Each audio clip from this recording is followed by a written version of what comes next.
Благодарам, почитуван заменик министер на репликата.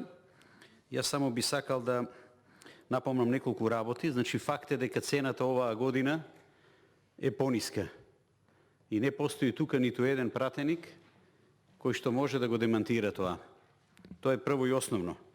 Второ, зборувавте за слобода на пазарот. Секој пат кога е ВМРО ДПМН е на власт, Социјалдемократскиот сојуз бара интервенција од државата. Интервенција од државата да помогнеме на тутунопроизводителите, да се помогне. Сега ние бараме да се помогне на тутунопроизводителот. Јас ве разбирам вас и разбирам што значи слобода на пазарот.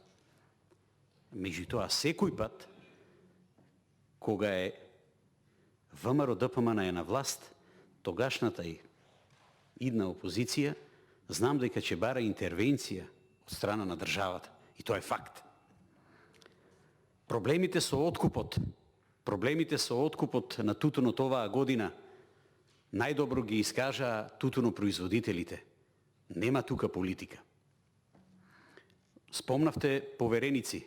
Дали знаете дека е намален бројот на поверениците? Дали знаете, јас тоа не сакав во мојот говор да го спомнам, имаше таму исклучителен момент со финансиски средства. Не сакав од оваа говорница да ја користам, затоа што си има истражни органи. Треба да проверат каде се потрошија парите.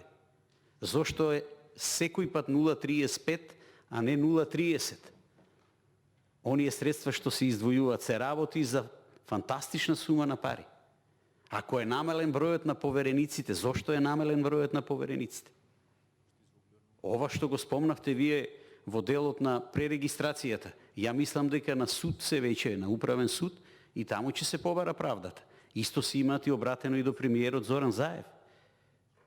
Мораме да ги отвориме картите. Се работи за 9600 тутунопроизводители. Ја мислам дека тие ги имаат сите права да ги застапуваат интересите, ги исполнуваат сите критериуми. Спомнавте сума на пари од 90 милиони. Значи, оваа година се очекува, и тоа е многу сериозна бројка. Јас сакам цехот на крајот да не го платат тутунопроизводителите. Сакам тутунопроизводителите да го добијат својот дел. Ви благодарам.